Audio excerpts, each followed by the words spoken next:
let's close that so I have time to tell you about what I learned in Project Playtime. Wait, no! Now, playing 24 hours of Project Playtime brought back so many memories of juking in Dead by Daylight, but it also set new goals before me, such as how can I get more tickets to buy perks and sabotages, and how can I get XP to try and reach level 100 in 24 hours. And not to mention, I still had to figure out what were the best perks and sabotages to get tickets and XP efficiently. There will also be chapters in the description in case you want to skip ahead or maybe even press that like and subscribe button. Maybe?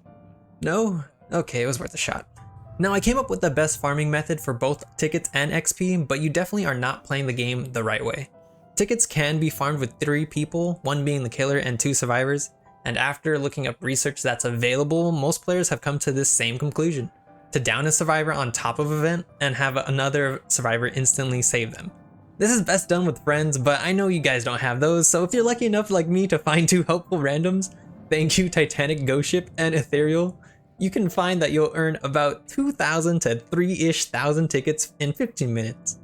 And don't ask me how I got more tickets than the killer. I think Boxy just breaks the game more than he should.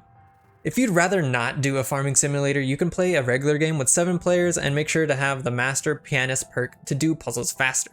A normal game can take anywhere from 4 minutes to 12 depending on the team, but within a very efficient team, you'll only earn about 100-ish tickets. Now, XP for the toy box is much different because you get XP based on how many players are present in the game. You need 6 to get the max XP, which is 12. But if someone decides to leave, you'll lose 2.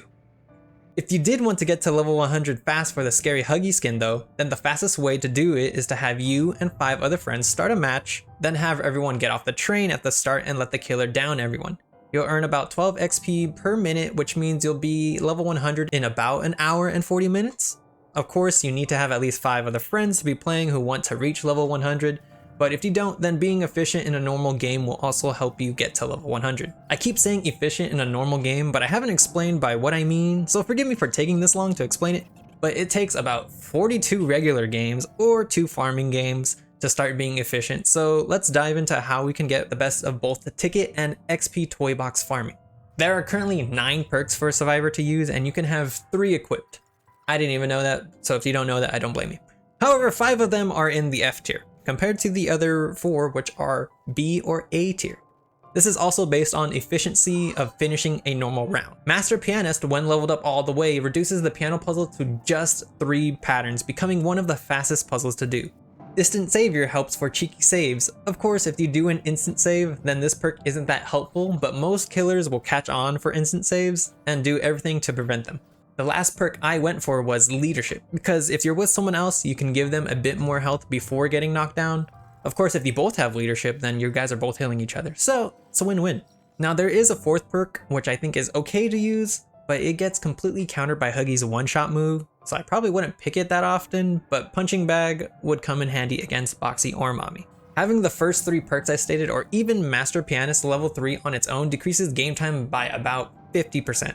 So it'd be silly not to get Master Pianist first, unless of course you hate doing the piano puzzle. Game time can increase in favor of the killer, but only if you have a helpful sabotage. And with 8 of them, there are only 3 that significantly help the killer. Starting with my personal favorite is No Pact, which jams survivors' grab packs for 25 seconds. Now at level 1, players can repair each other's grab pack in 5 seconds, but at level 3, they take 25 seconds to repair. So for 25 seconds, they can't do puzzles, close doors, or revive players. This is such a great help against players who like to do instant saves, so I put this at the top of all other sabotages. The other top 2 are extremely helpful too, but really depend on your playstyle. Reading Frenzy drags down players to a random vent. It's helpful if you can down players quickly and don't like to place them in vents yourself, but players can still do instant saves if they happen to be near the correct event, as well as keep doing puzzles. No Escape stops all crash doors and swinging handles from being grabbed, which makes chasing a lot easier. But again, instant saving and puzzles can still be done. On top of having great sabotages, you have 3 options for a killer, which is Huggy, Mommy, or Boxy. Now by far, I got the most tickets with Boxy, which effectively puts him at the top of my list of killers, and here's why. He's the most mobile of all the killers, having a higher base jump, a launching ability which can put you ahead of survivors, and a pullback ability which is fun to use to lock survivors when they pull down crash doors. It feels great. On top of that, his attack speed is 2 if not 3 times faster than Huggy and Mommy. It takes 4 hits to down someone, but you can land 3 when you pull someone and walk on top of them for the 4th. However, he's the most difficult to use compared to Huggy and Mommy, but after using Boxies so much, you'll start to realize how top tier he is. Huggy does have a one-shot mechanic, but it's most useful when survivors have only one path to go. Mommy has X-ray eyes and is super slow to guarantee kills, but if you manage to have a good loop, even Mommy won't be able to get them. In terms of difficulty, I would say it goes Huggy, Mommy, and Boxy, but in terms of most efficient killer, it would be Boxy, Huggy, Mommy. Sorry Mommy, it just seems that so many people can outplay you in the current game state. And speaking of the current game state, mob games. As much as I had fun playing Project Playtime, it did get stale after 8 hours in. And that's mostly because of the maps.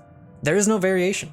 Crash doors are in the same spots, swinging areas in the same areas, puzzle towers in the same spot, and even the puzzles themselves aren't swapped. I know the game is in early access and we'll see improvements later, but it would be nice to see things in different places, and it would also be nice to see players rocking some headphones with X's on them. I mean, to see different puzzles added. With 24 hours down, I finished at level 96 of the toy box and earned over 31,000 tickets.